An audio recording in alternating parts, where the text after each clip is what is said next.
আসসালামু আলাইকুম। আবারও স্বাগতম আজকের ব্লগে। আজকে যাচ্ছি প্রকৃতির টানে সমুদ্র দেখতে। আমাদের যাত্রা বিশ্বের দীর্ঘতম সমুদ্র সৈকত কক্সবাজারে। বন্ধুরা মিলে হুটহাট করে প্ল্যানিং, যে কথায় সে কাজ। আমরা আজকে যাচ্ছি কক্সবাজারের উদ্দেশ্যে। আমরা বাসা থেকে রওনা দিই সকাল 5:30টায়। সকাল সকাল সিএনজি করে আমরা যাচ্ছি স্টেশনের উদ্দেশ্যে। আমাদের গন্তব্য পটিয়া রেল স্টেশন। আমরা সেখান থেকে ট্রেনে উঠবো এবং সেখান থেকে আমাদের যাত্রাটা শুরু হবে কক্সবাজারের উদ্দেশ্যে। স্টেশনে এসে আমরা কিছুক্ষণ অপেক্ষা করছিলাম ট্রেনের।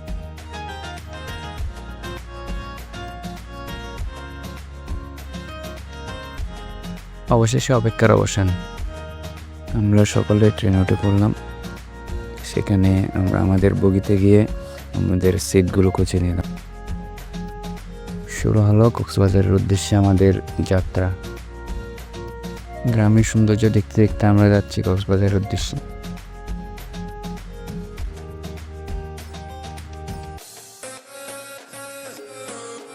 আমরা যাওয়ার 5 দিন আগে ট্রেনের টিকিট কেটে নিয়েছিলাম। যাওয়ার ক্ষেত্রে আমাদের ট্রেনের টিকিটের খরচ পড়েছে জনে 175 টাকা করে।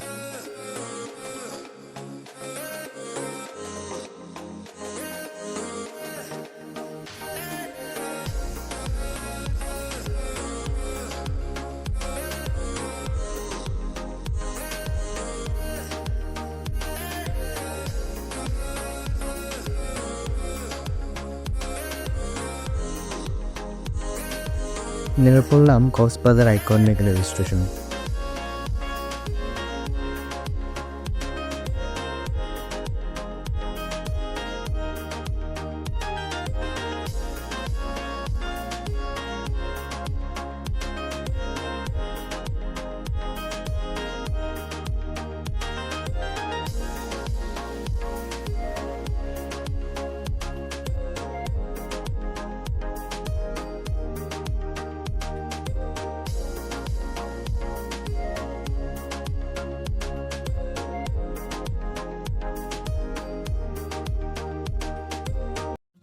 অসাধারণ একটা রেল স্টেশন এটি। এখান থেকে আমরা কক্সবাজারের উদ্দেশ্যে রওনা হব গরিবের টেস্টা করে। আমাদের জনপ্রতি খরচ পড়েছে 20 টাকা করে।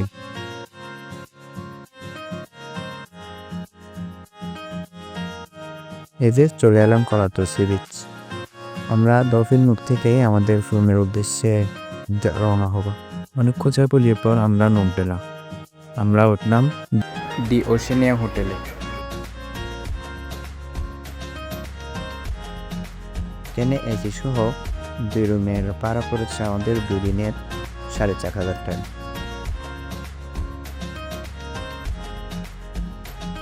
অবশেষে উঠে পড়লাম রুমে। আমরা বেশ ক্লান্ত ছিলাম, সে কারণে আমরা রুমে গিয়ে অনেকক্ষণ রেস্ট নিয়েছিলাম। গিয়ে রেস্ট নেওয়া শেষে আমরা দুপুরে যাই খাবার খেতে। আমরা বেশ ক্ষুধার্ত ছিলাম, সেজন্য আমরা পাশের একটি রেস্টুরেন্টে যাই। সেখানে আমাদের জনপ্রতি প্যাকেজ পড়েছিল 230 টাকা করে। এখানে ছিল আলু ভর্তা, সবজি, আনলিমিটেড ডাল, আনলিমিটেড ভাত এবং পাশাপাশি এক টুকরো মুরগির মাংস, তাও সোনালি মুরগি। খাওয়ার শেষে আমরা আবারও রুমে যাই। রুমে গিয়ে একটু রেস্ট নিয়ে আমরা 4টায় সমুদ্র সৈকতে যাই।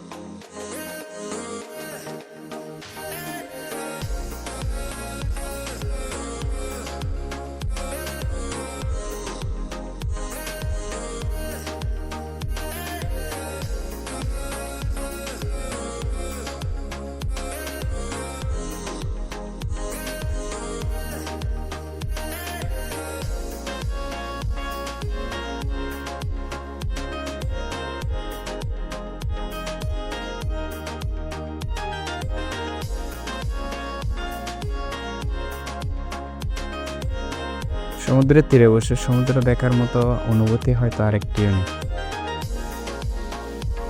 অবশেষে আমরা সূর্যাস্ত দেখে ফিরে যাই আমাদের রুমে। আমাদের জীবনে একটা স্মরণীয় দিন হয়েছিল এই ভ্রমণটি। পরবর্তী দিন আমরা আরও কয়েকটি জায়গায় যাই। এই ভ্রমণে সব মিলিয়ে আমাদের প্রায় জনপ্রতি 3,000 টাকা মতো খরচ হয়েছিল। আশা করছি ব্লগটি ভালো লেগেছে। আগামী ব্লগ দেখার জন্য আপনাদের আবারও সাদর আমন্ত্রণ জানিয়ে বিদায় নিচ্ছি। আপনাদের প্রিয় ফাহিম। ইনশাল্লাহ দেখা হবে আরেকটি ব্লগে। ততক্ষণ ভালো থাকবেন, সুস্থ থাকবেন। সালামু আলাইকুম।